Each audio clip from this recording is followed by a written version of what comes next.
When I spit bars in a rave, man, I go hard like Santan. So we are back. This is another sort of preview we're doing this week. We're doing a preview this week of the game against Manchester City.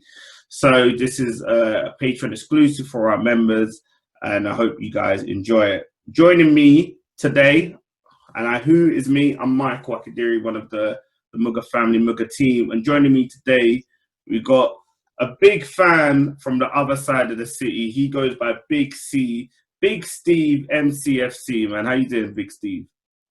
I'm all right, mate. Are you? Yeah, not too bad. I'm looking forward to this game. It should be an interesting one. Obviously, Ollie slapped Pep's head a few times last season, so we'll see if he can still stay slapping his head. Let's see. But obviously, before we get into talking and looking forward to Saturday's game, let's just respectively, I'll start with United. You can look at City, look at our last game. So United, obviously, Leipzig, 3-2 defeat, big disappointment. Big Steve, did you catch the game? Did you see United's game, or did you just see the highlights? I'll be honest with you, mate. I don't particularly watch them. I'd rather watch Coronation Street. So I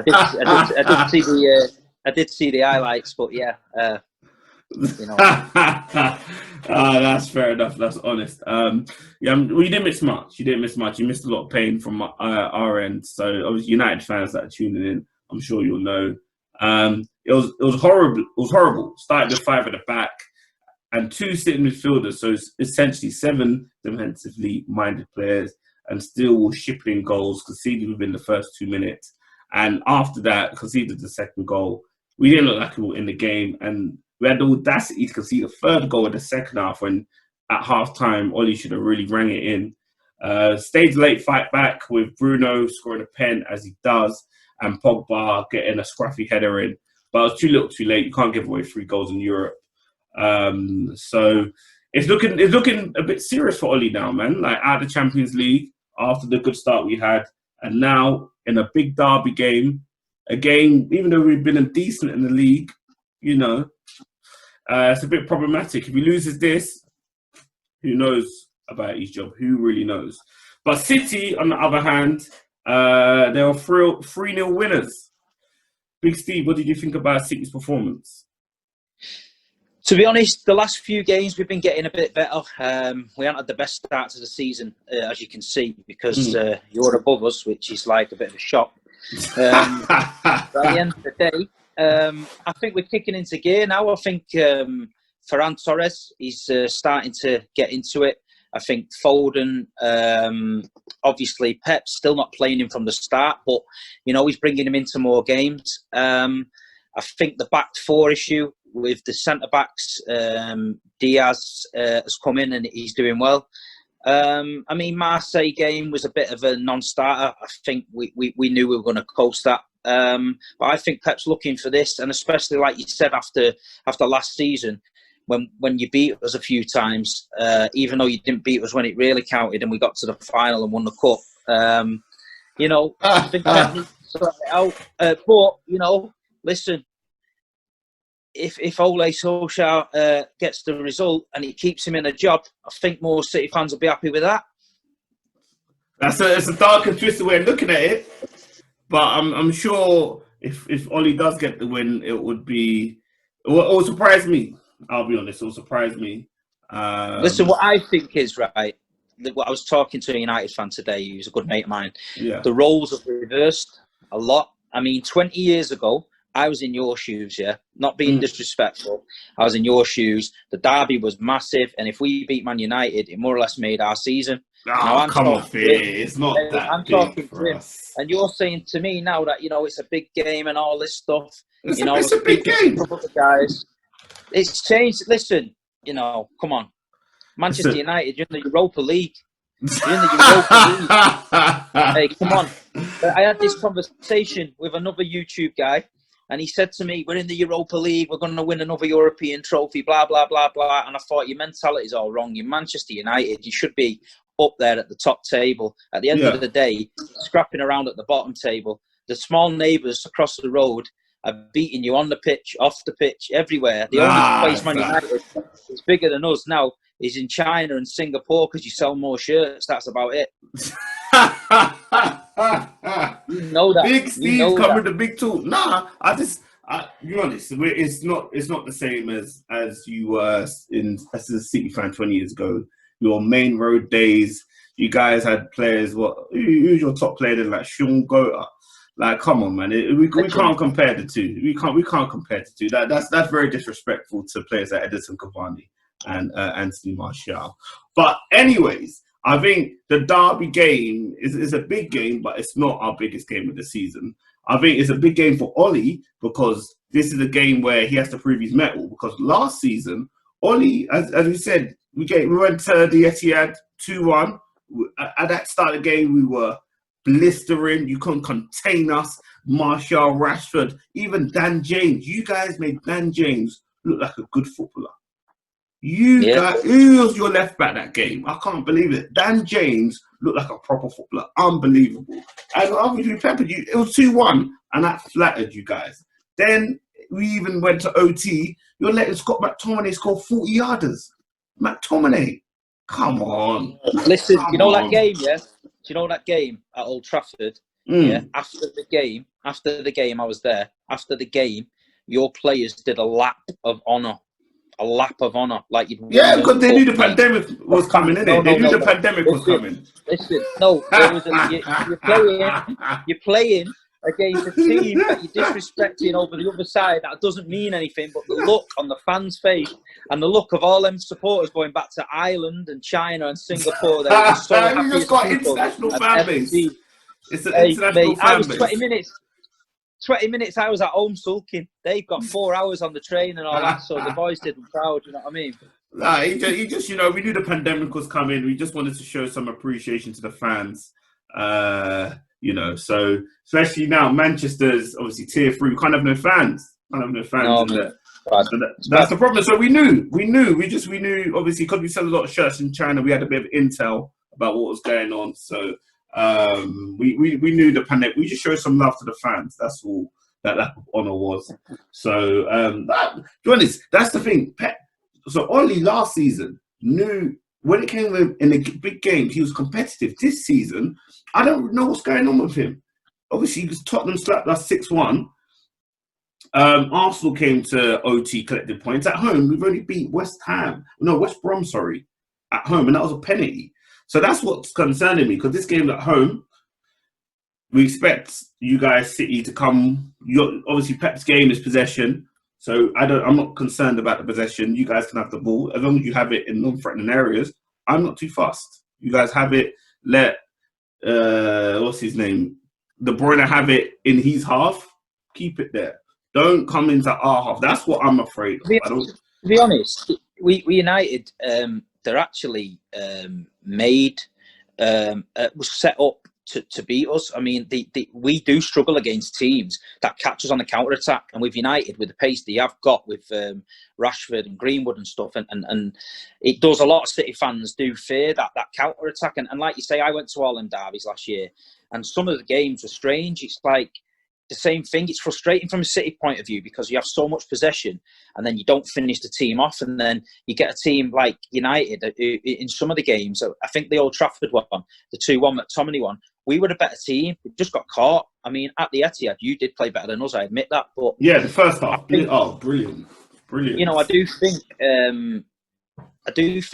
under Solskjaer, the way he sets you up against us, it works. I mean, before Solskjaer, Mourinho, Van Gaal, and all them, we were going and we were smashing you off the park every time we played you. At the minute, with Ole, to be fair, in that particular game, he does set you up, right? I mean, but like you said, against Leipzig the other night, he's set up in a way where it puzzles you. But I mean, you can't argue with him against us. The last few games, he has got a result. So, I mean, but that's the thing. That's the thing. Does he go back to what he did, which was successful last season, and say, you know what, this worked against City 3 times out of 4. I slapped Pep's head, so let me go slap it again by doing the same thing. Or does he do what he's been doing this season in the big games, and for whatever reason, we're going into big games in the league, I should say, because we did somehow beat PSG away. I still don't know how that happened, but it happened. And, you know, I'm just wary of if you guys start fast, it could be any score. if we can keep it tight for the first 10 minutes and not go behind, then I think we can. As long as we let you have the ball in non-threatening areas, United could do something. I've got a sneaky feeling that there's not many. It's like that old saying, isn't it? If you poke the dog, you're going to get bit. And I think Ole last year poked the dog, and the dog is Pep. And I think this year, I think we might throw a spanner in the works. I think we might set up totally different to what Ole thinks. But then, what I've noticed with Ole, when he has to think about it, when he has to make a decision in the game to change it to win the game, he doesn't seem to be able to do it. He stands there, he's looking a bit clueless, to be honest. So I'm hoping Pep outfoxes him, does something totally random, and I hope we am here, to be honest. So the scary thing is, I would love to be like no chance, but I just know if there's a goal in the first 10 minutes and it goes to City, it could be any score, and that's scary. That is so scary. What do you think City will line up? What would you know? Let me ask that again. What lineup would be your best preferred lineup for this match if you were the manager? What 11 would you put out for City?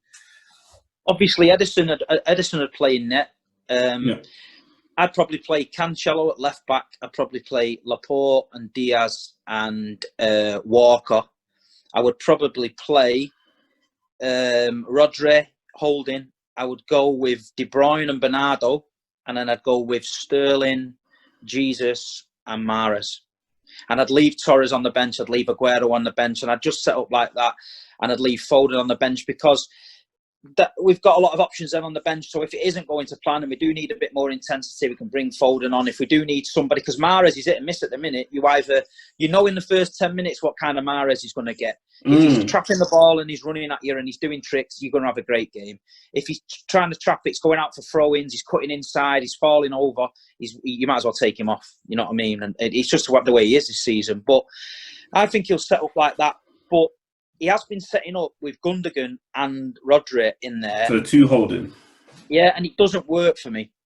It doesn't work because it stifles KDB, because De Bruyne needs somebody on the same wavelength in there, like Bernardo. You know, he's not having the greatest of seasons, but when he's with Kevin De Bruyne, they both get going and get ticking, and we break a lot faster. Sometimes you get the ball into midfield quick, and then Rodri will turn and pass it back, and same with Gundogan, turn and pass it back, whereas Bernardo, he naturally gets on the front foot and gets going forward, you know what I mean? So I'd go with that team, me. So that would be you. And to go against them, how I would set up, I would have... now I'm even fit. I don't even know what keeper. You know, the guy, he was stinking for that third goal. But I'd back him. I'll put the gear in, put Tellez. I'd want to see Axel. He'll never drop Maguire. But I would want to see Axel and Lindelof. And then put Aaron Wan-Bissaka right back. Then in midfield, I have Fred holding. Then I would want Van der Beek and Bruno in the middle, and then on the wings or forward line, I would, just behind the striker, I would want Martial. I would want Bruno as like a 10, and then on the front three, Rashford, Martial, and Greenwood. I'll leave Cavani on the bench, I'll leave Pogba on the bench. The reason I say that is because the last few games, when we've had quick mobile forwards, you guys have really struggled with that. So I'd want to emulate that. So if we get pacey forwards who are direct, who can finish, then we'll be in a good position with Pogba and Cavani ready to come on. So that's how I'd set them up. I'd basically have one holding, two Pogba basically playing a 6, and then Bruno a bit ahead of him with the 3 forwards to disrupt them. So you can put Bruno to sit on Rodri, let him sit on Rodri. Don't let him start the first phase of attack, and get the pacey wing forwards onto your back line.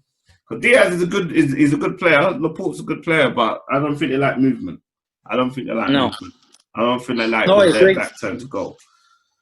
The key for us, the one thing you notice with City, and I say it all the time, with Kyle Walker and Cancelo, there's no need for them, in my opinion, to go bombing way overlapping Mahrez and stuff. Because what happens is, I think we've seen it a few weeks ago against someone at the Etihad, Walker overlapped Mahrez. Mahrez made a poor infield pass. They broke, and we were short at the back. And like you say, it was against Spurs. And like you say, we haven't got Diaz and Laporte don't want to be doing that running.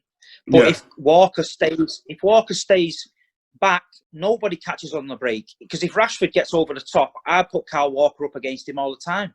Yeah, Kyle Walker's got pace. He's pacey. That's what I mean. If Kyle Walker goes missing and the ball comes over the top and you've got Rodri tracing Rashford, then it's game over. So I hope Pep, obviously, he's a great manager, so you think he'd get it into his head. But last year, in them games, sometimes he's a bit stubborn and he's like, no, we're playing this way, we're playing this way, we're playing this way. And then no matter how many times you get beat, he still don't change it, you know what I mean? So I don't know what's going to happen. I think, it could be a crazy game.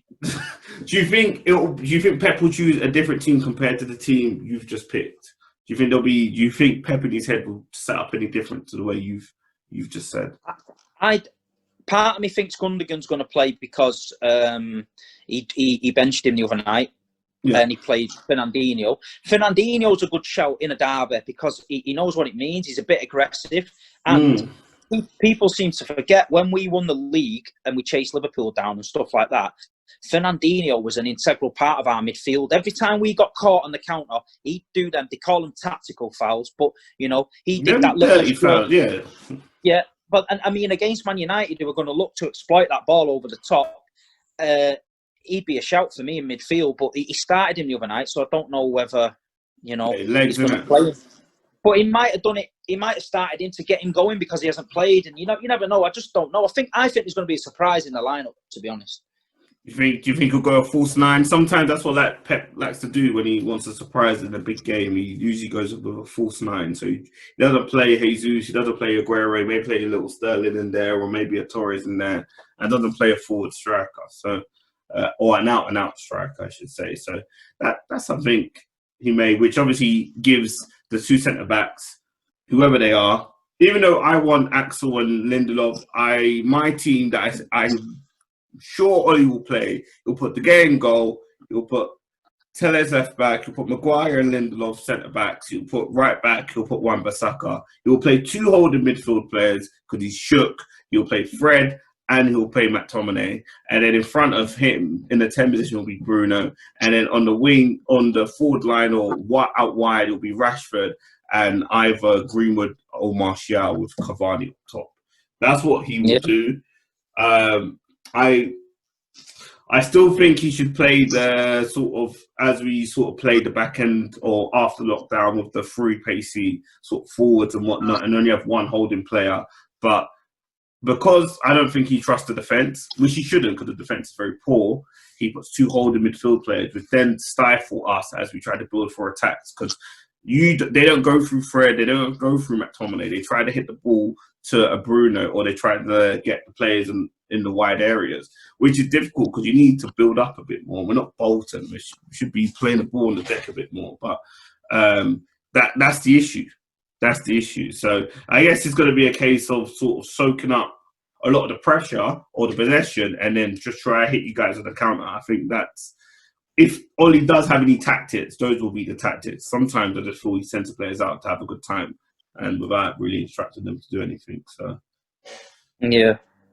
So, well, I don't know, mate. I do reckon there's going to be some surprises in the lineup.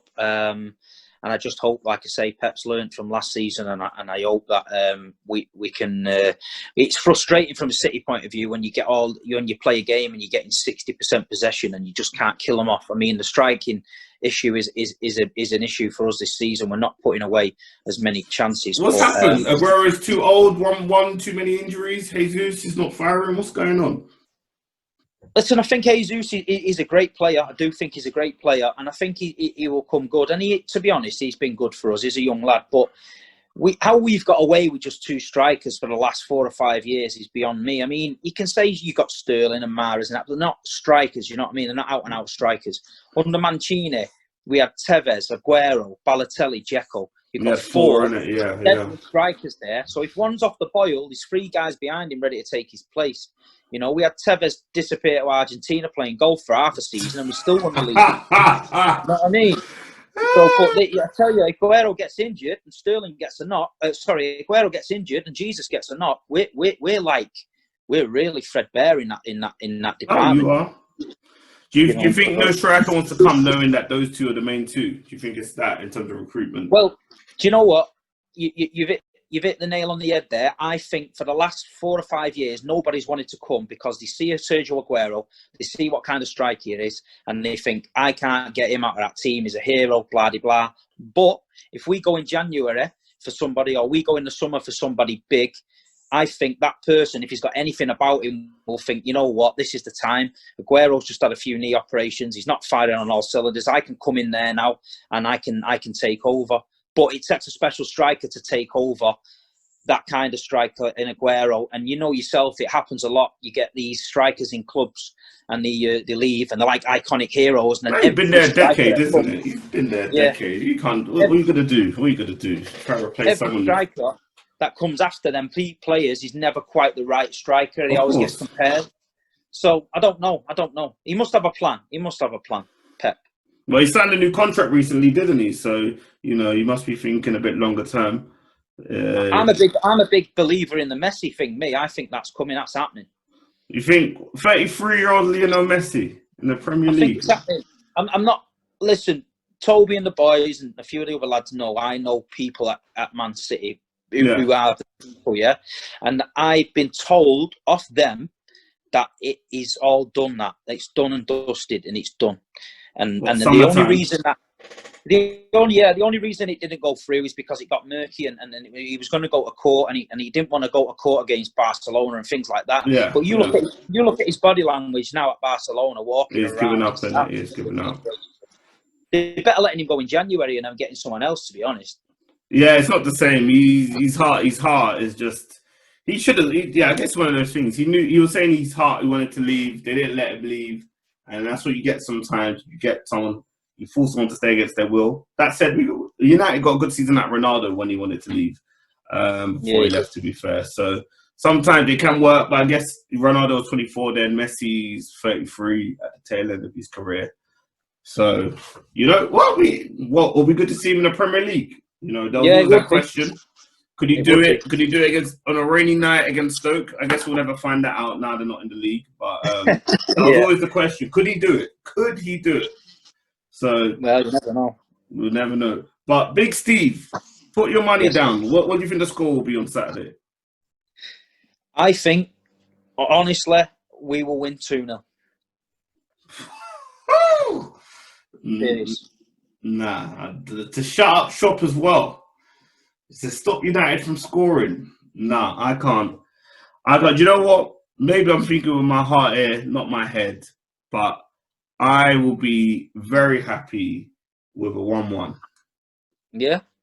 Yeah, I think considering the week we've had and how bad we are in the league at home this season, I think we'll take a 1-1. We took a 0-0 against Chelsea. I think I'll take a 1-1. I just don't want to be embarrassed. It's always enlightening to hear a Man United fan say you'd take a 1-1. But even more enlightening is to see a Man United fan say, what a week you've had. Try getting beat off Stockport County 4-1. Try getting beat off Macclesfield Town 4-1. And try getting beat off teams like York City. That is when you know you're having a bad week. You guys have never had a bad week. Let me tell you, you have never had a bad week, mate. That's perspective. Big Steve, you give me a lot of perspective there. You are very right. We've had it too good for a long time, and now we're spitting out our dummies. We're throwing our toys out the pram because we're having a bad decade. But listen, it's character building, mate. It's character building. Only the strongest will survive. Only the strongest will survive. Oh, that's for sure. That's for sure. And Ollie's not strong, so hopefully it's Ollie out real soon because he's not strong. I'm going to thank you, Big Steve, for coming and joining us on the sort of Patreon Mugger preview of the City game. And hopefully I'm wrong. Hopefully we win. But my heart's not in it. I think 1-1 will be a good result. Manchester is blue Saturday night. I'm telling you now. Manchester is blue. Editing that out. When I spit bars in a rave, man, I go hard, last stand.